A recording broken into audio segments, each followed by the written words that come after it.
Hi everyone, my name is Dr. Thích Hang Dak. I'm a faculty member at IUS.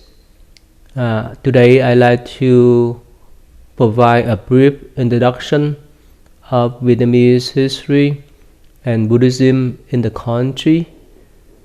So this is the general information about Vietnam. So Vietnam is a country in Southeast Asia. So you can see the map here, and it exists for 1,000 years. We will discuss about its developments, how it spread and expand out south. And basically Vietnam is a tropical country. Right now approximately 80 or 85%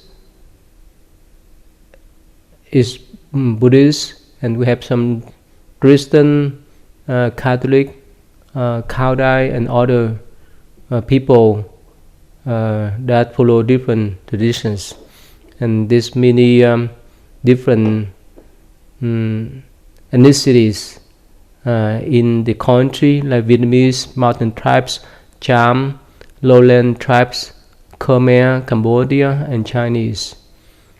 So basically Vietnamese people came down from southern China in the form of Yue, and according to the records, and many Yue tribes around southern China here that exist before the Han conquer. But later on, those Yue tribes have been assimilated into Chinese people, and now all the Yue, that means the Viet people, is still survive in Vietnam, and this is a long history of Vietnam, and this around 2500 BCE. We were dominated by the Chinese for 3 times, and in total it's about 1,000 years, but still we preserve our traditions and culture. And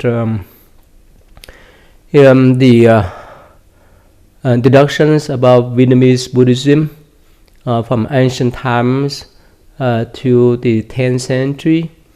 And so here early Vietnam that represent a distinct civilization in Southeast Asia. So the Lạc Việt people have the culture of Đông Sơn. Here you see that Đông Sơn drums. Those were the ancestors of modern Vietnamese.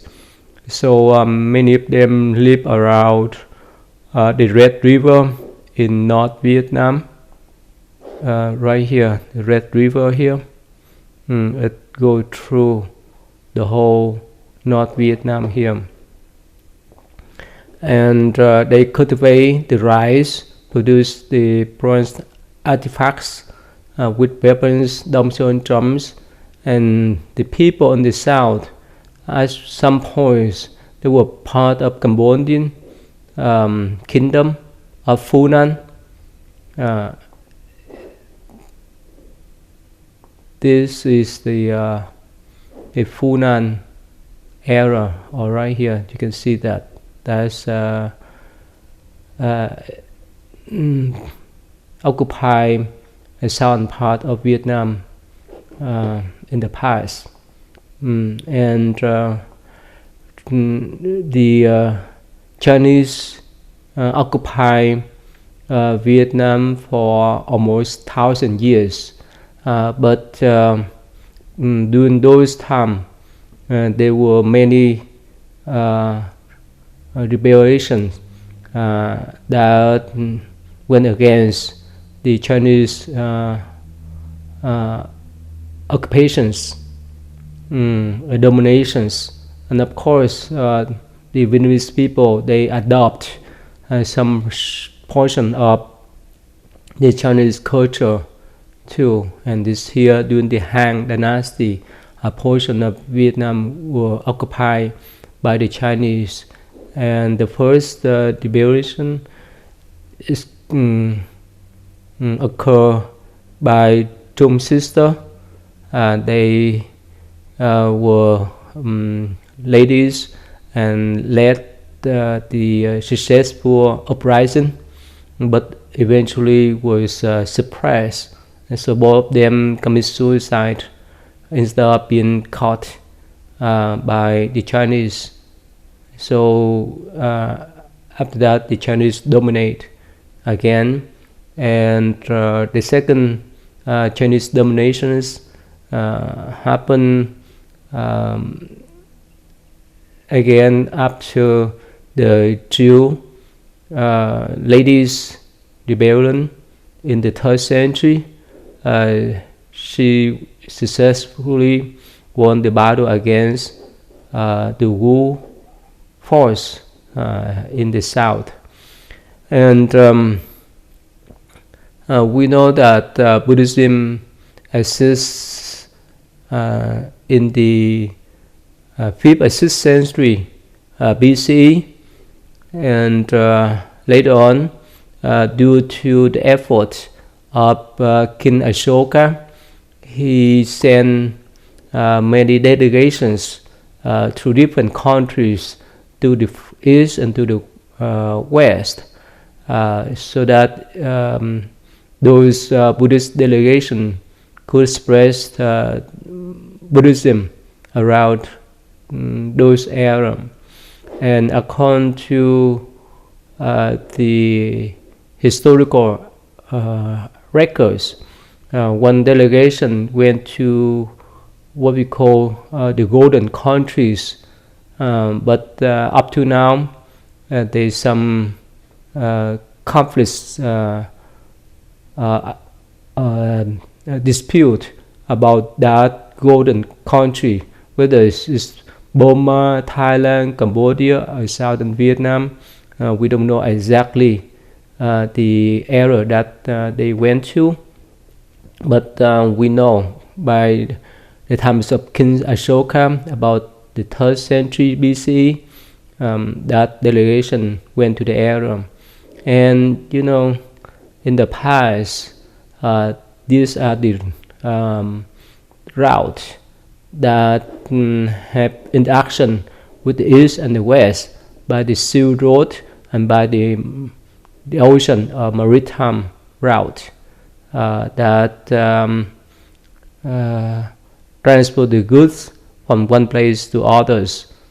So we hear that from India they may sail to the ports of Ganges, Sabaram, go to Hanoi, Xiaoqi, and this here how Buddhism spread to all the country through the Silk route or the maritime route to all the country. And according to some historical records, it say that in the 2nd or 1st century BCE, there were 3 important Buddhist centers like Loyan, Panchen, and Luilao. Here, you can see that the Loyan here, Panchen here, and Luilao here. And during the Chinese dominations, Hanoi's era was called Jiaoqi, and that's where the Indian monks came together with the merchants to spread Buddhism in the area. And some of them, they translate the Buddha Sutra either from Pali or Sanskrit into Chinese, or the Chinese monks or local people would learn Sanskrit to translate into Chinese or the indigenous language.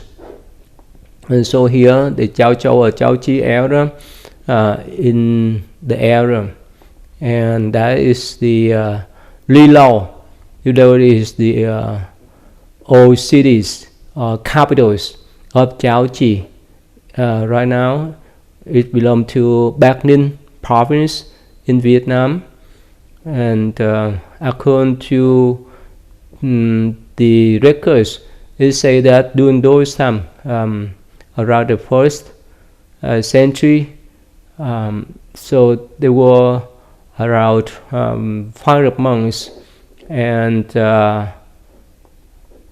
about at least 20 Buddhist centers in the areas that were active, and they have translated many Buddhist texts, and besides Mahajivaja, Kalaruchi, that came from India directly. There were other Chinese scholars that immigrated into Chao Chi or Chao Chou to study Buddhism under those Indian monks, with many famous Buddhist scholars. And one of the famous Buddhist practitioners and scholar, his name is Kang Shang Hoi. He was one of the master in Li Lao Center, and later on he went to Nanjing, southern China, to establish the first center over there in the 3rd century.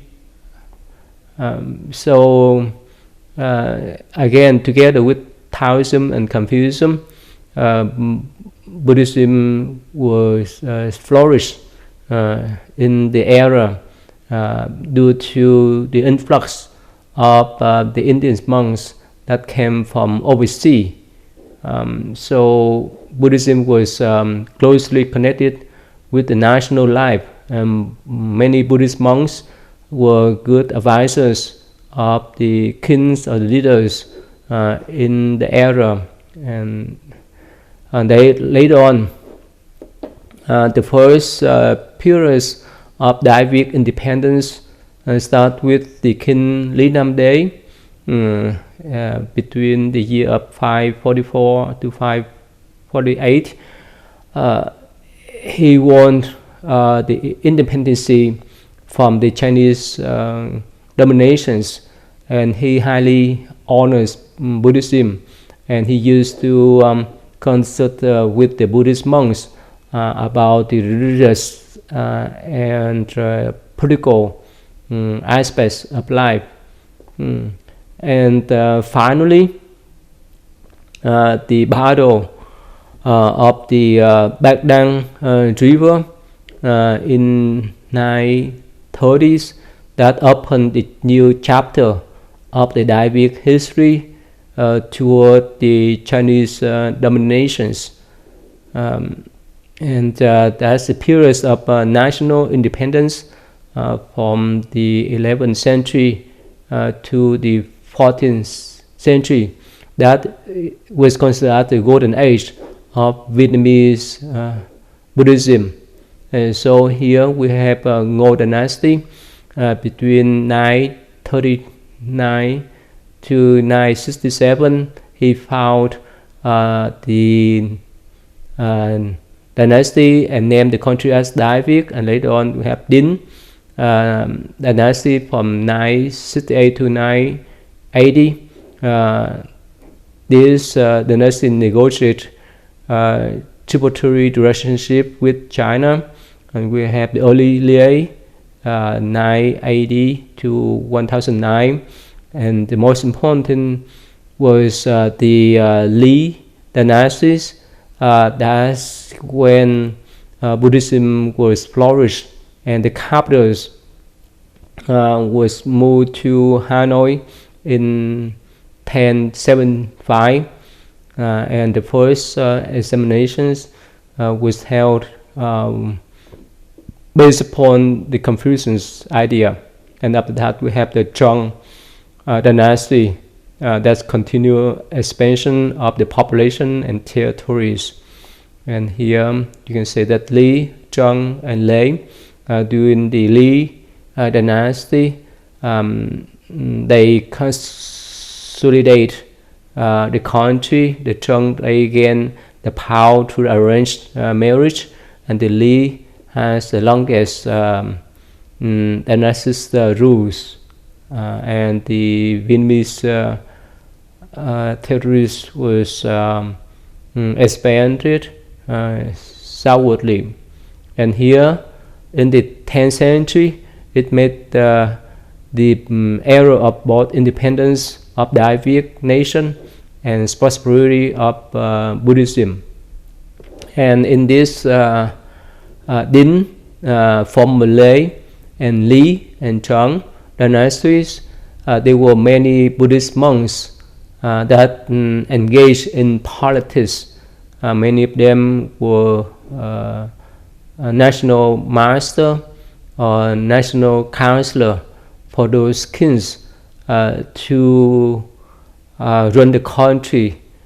And there's many state counselor, national teacher like Chan Master Khương Viết, Pháp Thuần, and the Chan Master Văn Hán, who made the great contributions to the enthronement of the kingly title, the founders of the Li dynasty, and he was ran as the Sangha president.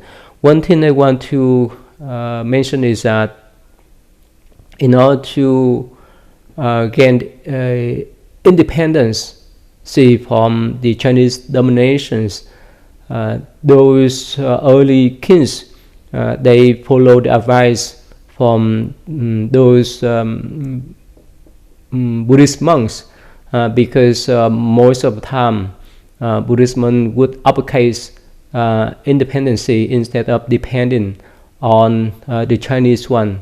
And the Chinese emperors, they advocate the Taoists, especially the Confucius traditions, so that they would impose those ideas on the Vietnamese people to control the people.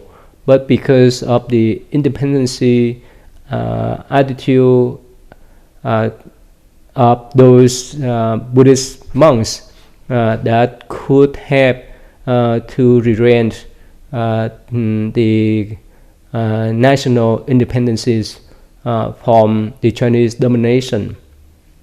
And during that period of time, Buddhism will flourish, especially in the Li and Zheng dynasty.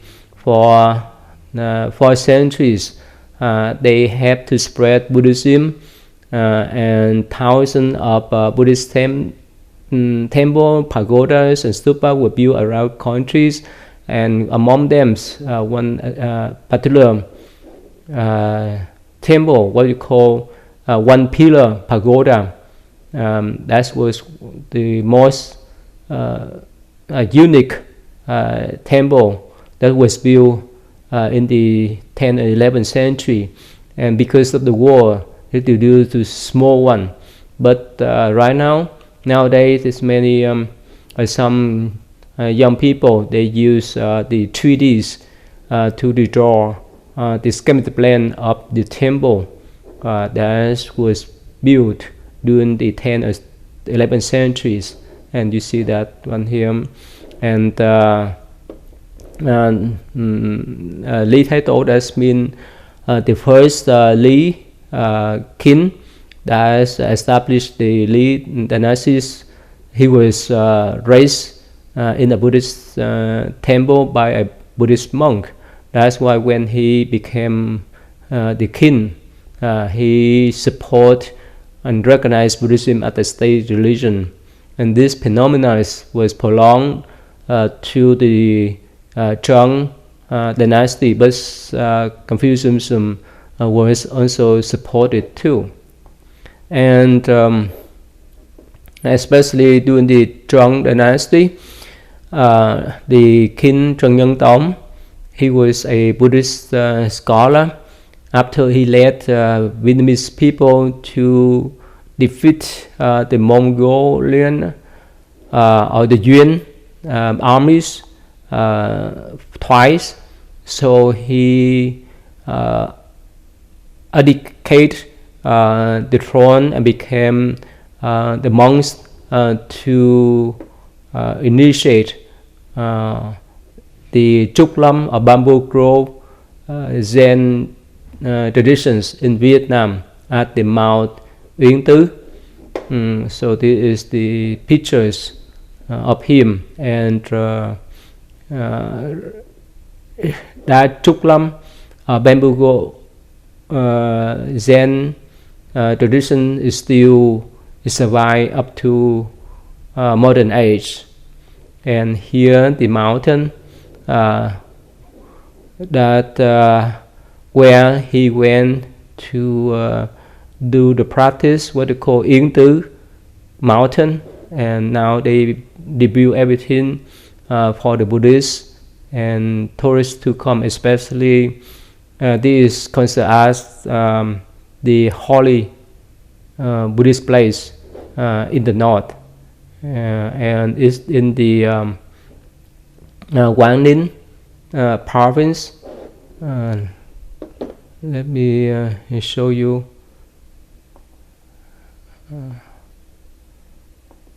Okay, here. This is the Quảng Ninh province, and Yên Tứ is located in this province.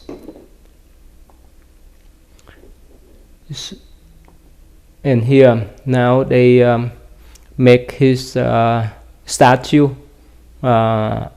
and put his statue on that mountain for people to come and worship, revere, as well as practice meditation over there. So again, this is considered as one of the most sacred place for the Buddhist people to come to do the practice. But because of the Chinese influence culturally and spiritually, so in the Li and Zhang dynasty, so Buddhism was blended with Taoism and Confucianism, and the three religions grows in harmonies with each other. There was many centers that were built around the country, and the next one is the decline of Buddhism in the 15th century, and its restoration in later century. And so here we see that in the 15th century, that's Đại Việt country and the Chamba here. And during this time, right after the Zhang dynasty, was the whole dynasty that took over the country, but somehow this king Ho Willy, he has more interest in Confucianism than Buddhism, so that's why Buddhism eventually lost interest influence in the court. So in 1414, Chinese force invade Đại Việt one more times, and that is the third Chinese dominations for 20 years, and Vietnam become Chinese vassal again. So during those time, Buddhism and Buddhist works were destroyed a lot by the Chinese governments, and the large numbers of Thailand monks were sent to China in exile. And Buddhism and Taoism were strictly controlled, so Buddhism went down until the 16th century. So here, the whole dynasties last during this time, and was defeated by the Ming dynasty of Chinese occupations. But later on, he used the guerrilla tactics to defeat the Chinese occupations, and later on, the countries was spread down south. Right here, right after the Lei dynasty, we have the Mark dynasty, the Qin dynasty, and the Nguyen dynasty, and the Champa here during the 16th century. And again, during 16th century, there was the civil war between the Qin and the Nguyen, the Qin in the north and the Nguyen in the south.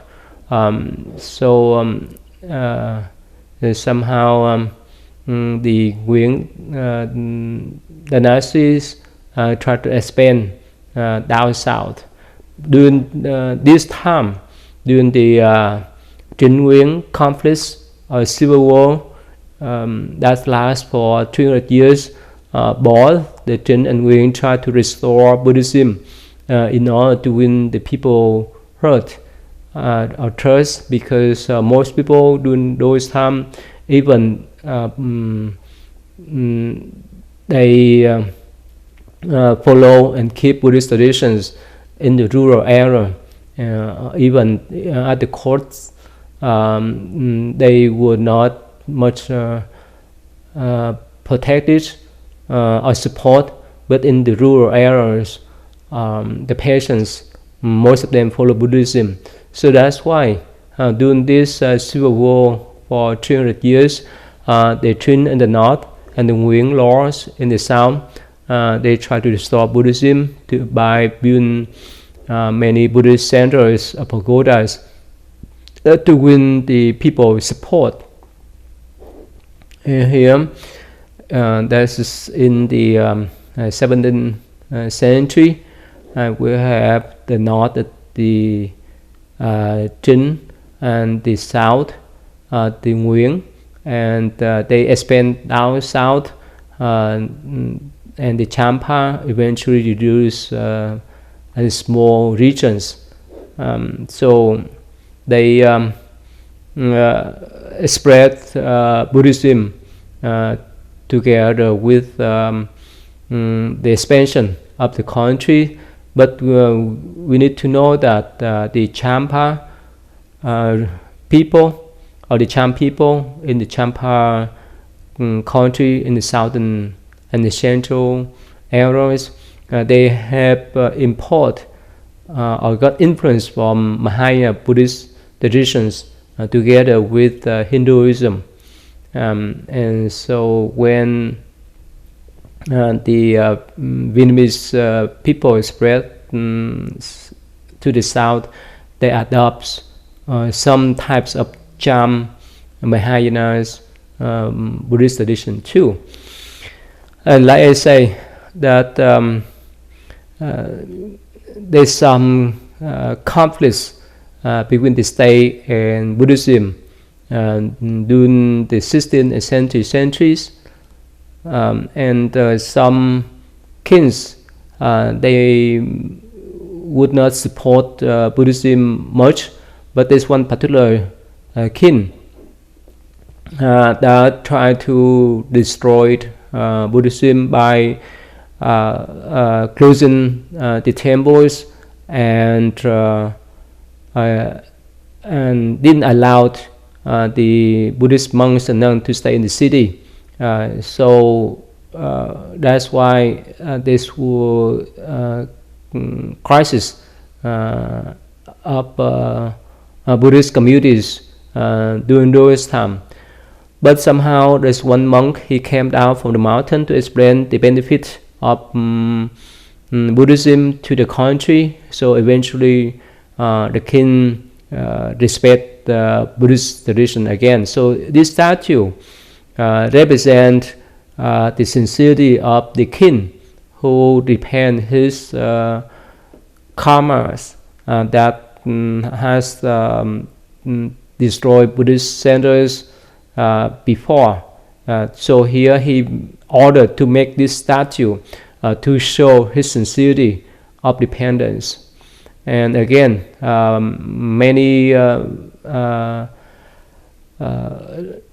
Vietnamese kings in the north and the south, they eventually became devout Buddhists, and they built many Buddhist centers as well as renovates many well-known Buddhist temples, monasteries, especially in the south, central Vietnam, the Thimu pagodas in Huế, by Lõ Nguyên Hoang in 1601, Thiên Tho, Bảo Giác pagoda, and so forth. So these are the center. And in the north, under the support of the Qing dynasty, the Trúc Lâm Zen school was encouraged to restore by Master Chân Nguyen. And in the south, ở Đằng Trống, the Nguyen dynasty and Nguyen lords, they welcomed many Chan masters from China, and they established the Linh Chi Limte set, as well as the Sao Chum set too. And in the 7th century, we see the destruction of the Champa kingdom that was occupied by the Viet force, and this was conflict with the Khmers, and the developments of the regionalism and the Tayson rebellions late in 18th century, and later on the Nguyen Emperor Gia Long unified the country. Here we say that the Tayson rebellion and established the dynasty, but his dynasty was short-lived, and later on the whole country was unified by the Nguyen Gia Long, but he was supported by the French force. That's why he could regain the power. But later on, between the year of 1858 to 1995, the French occupy or colonize Vietnam, and they divide Vietnam into three regions: the north, the middle, and the south. So the French colonized the whole Indochina regions. So by force, they begin with the reason of the French missionaries were persecuted by the Nguyen. They just used that reason to colonize Vietnam with the modern military weapons, and of course they exploit the resources of the countries, but on the other hand they introduce Western educations and so forth. So the next things I want to discuss is the Vietnamese Buddhism in the modern age and how it's devised. So from beginnings of the French colonizations or domination over Vietnam, the conditions of Buddhism was getting worse. Even during the Nguyen dynasty era, There were Confucians scholars that tried to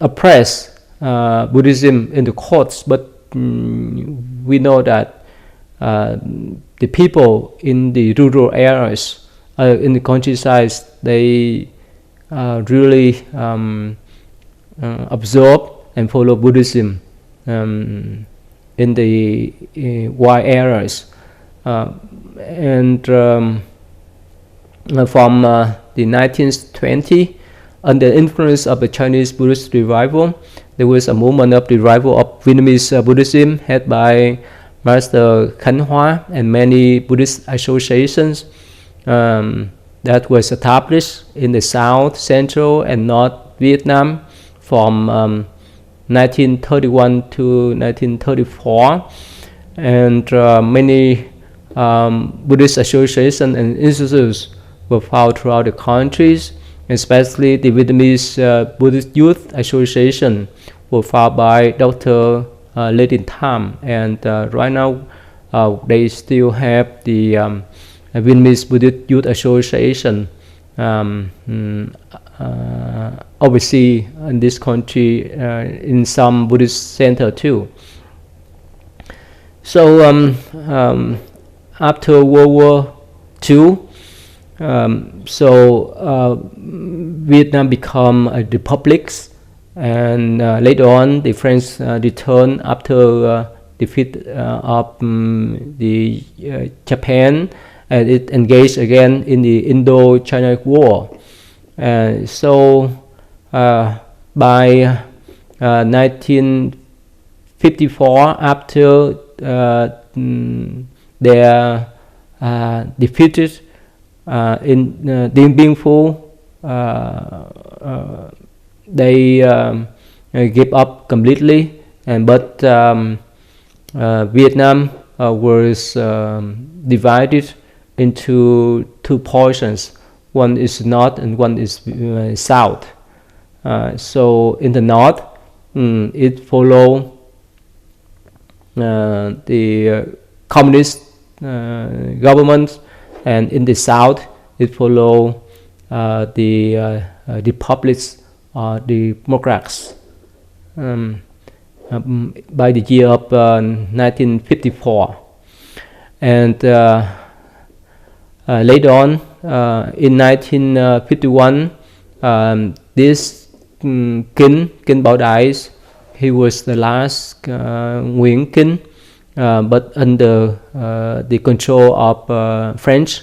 But by 1951, he signed the decrees that delegating all the religions except Catholics and Protestant missions to the status of public association. That's when he promotes Catholicism and Christianity, while suppressing the Buddhists and other traditions. And in 1955, Ngô Đình Diệm, he was a Catholic president in the South. He detained that laws that oppress Buddhism and consider as a public organizations, not the main religions in Vietnam. So in 1957, he removed Buddha birthdays from the list of the official holidays. And here, this is the second Indo-China War, the Gulf Tonkin Incident 1964, the Test Offenses 1968, the Paris Accords 1973, and Spring Offenses 1975, when the communist government or force occupied the South, and later on it became Socialist Republic of Vietnam in 1976. So and go back to the year of 1963, Thích Quang Đức, he burned himself alive for the cause of Buddhism, because the regimes oppress the Buddhist people in the south. As here the image that he burns himself, that shocked the whole world, that reveal how oppressive the Golden Yin Catholic regimes was, and that's why later on those regimes will collapse. And later on, the Buddhists gained the freedoms to practice their traditions in the country. And after the North Vietnamese armies occupy and unify the countries in 1975, these were third Indo-China War. That's been the Vietnam and Cambodian wars, and Vietnam and Chinese war between the year of 1978 and 1991.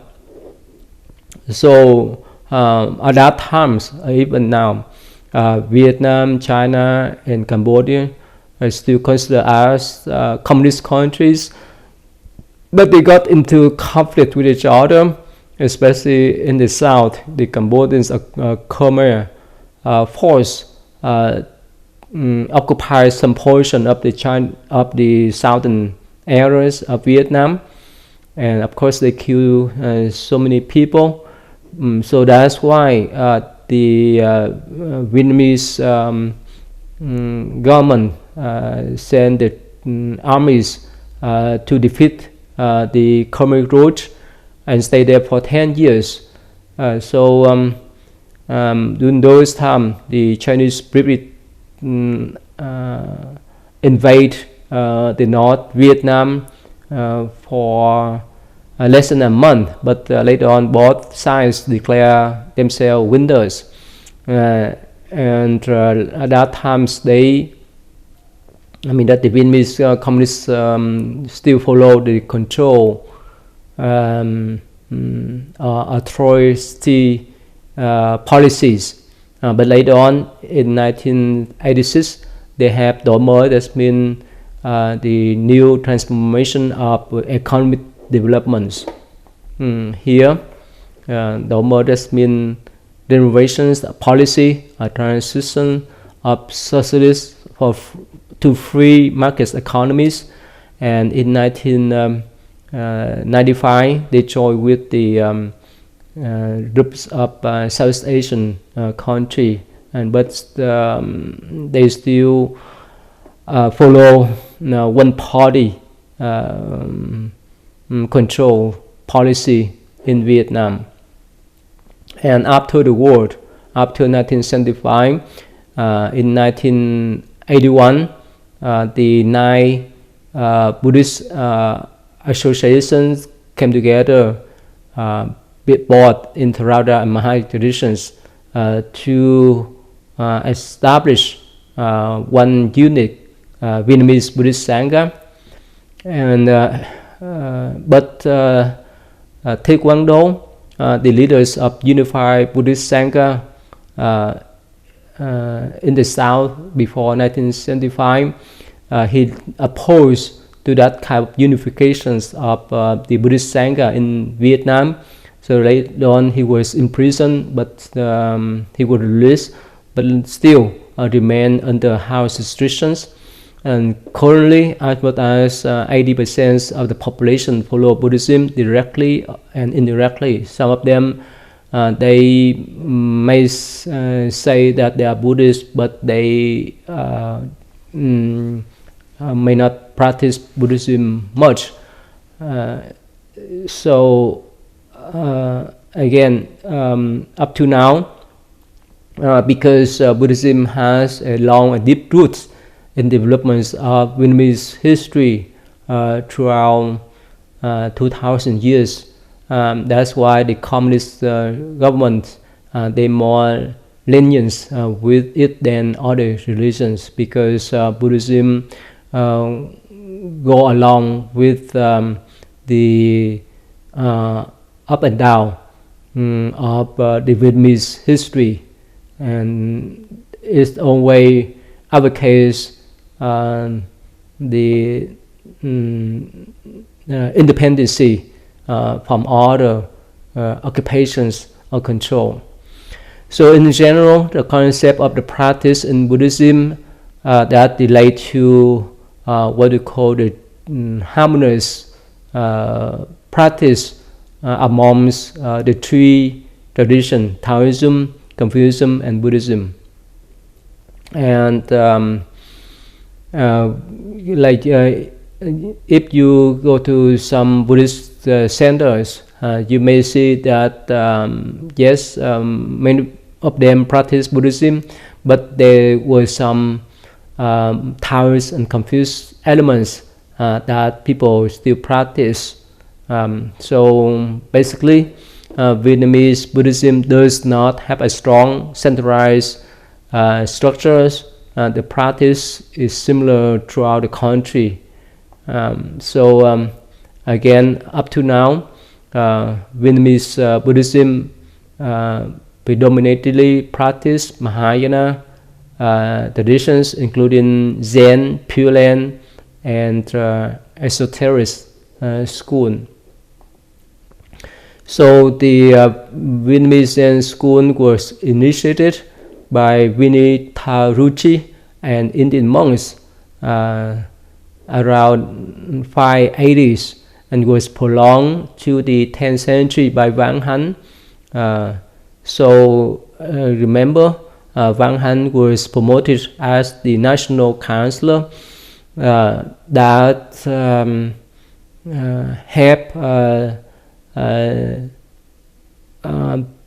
the foundings of the Lý dynasty, and Vô Ngôn Thông relate to the Chinese master Ma Chu Dao Yi and Thao Dung. This set blends the meditation and chanting the Buddha names. So they were the earliest Zen school exist in Vietnam.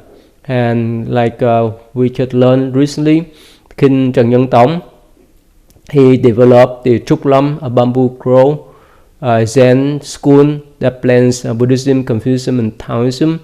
And later on, the Nguyen Thieu and Liu Quang was the Linh Chi offshoots introduced it in the 17th and 18th century respectively. But modern Buddhists focus more on Pure Land, ritual and devotions, with the exception of the Thích Thanh Tư, Trúc Lâm set, and Thích Nhất Hạnh Zen practice. So if you visit the Vietnamese Buddhist centers in the state, you will see many of them, especially the sincere Buddhists, they practice what they call Pure Land.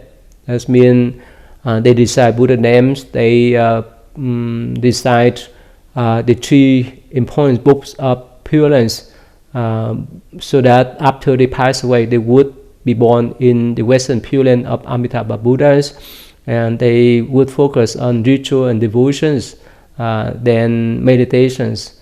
So again, the spiritual aspect of Buddhism were permitted into the mind of the Vietnamese Buddhists. That's why they have that kind of devotions to Buddhas and Bodhisattvas. And of course, some of them practice meditations, but that's a prevalent practice. But Thích Thanh Tư, he established or re-established the Trúc Lâm, a bamboo grove Zen set in the south, and Thích Nhất Hạnh, he's still alive. He is considered as one of the most famous Zen master in this modern age.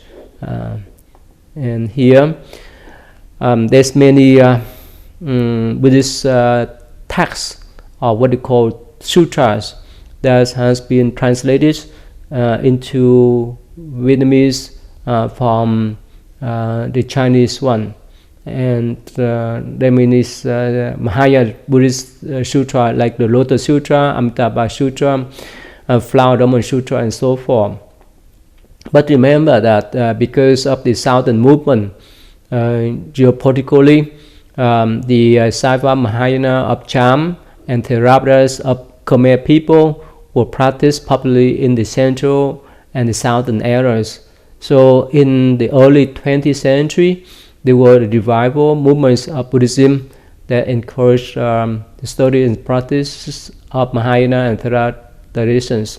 So many Theravada centers or temples was established in the south due to the influence and induction with other Theravada countries like Cambodians, Sri Lankans, Burma, and so forth. So currently, most of the Buddhist textbook, sutra, that were in Pali language, were translated into Vietnamese language. And here, one of the temple that follow, you can see that it look like the Thai temple, but this is the typical Theravadas central temple. And in 2016 they celebrate the 35th founding anniversary of the Vietnam Buddhist Sangha that unify all the Buddhist sects in Vietnam, whether it's in the Mahayana or Theravada traditions. And so in general, the Buddhist monastic lives and festivals are intertwined with the life of the Vietnamese people. So again, Vietnam was still and is still a profound Buddhist country. So the Buddhist monastic communities, like monks and nuns, they get involved with the communities, and they may run the orphanage, the medical clinics, or the homes for handicapped people or the elderly people. And of course, when we talk about the festival, there were many types of festival in Buddhist traditions, like the Vesak, or the Buddha birthday, and Vulang or Lambamas, or the Parent Appreciation Day. So the Buddhists would come to celebrate, like you see here, the bathing ceremony during the Buddha birthday celebration. And Vulang, that's the times they come to the temple to pay respect to the monks and to remember about the teaching of Buddha, about showing the gratitude toward the parents. And almost every days in Vietnam, they would come to the temple, especially during the 1st and the 15th days of the lunar months. They would come to the temple to recite the sutra and practice along with other Buddhists.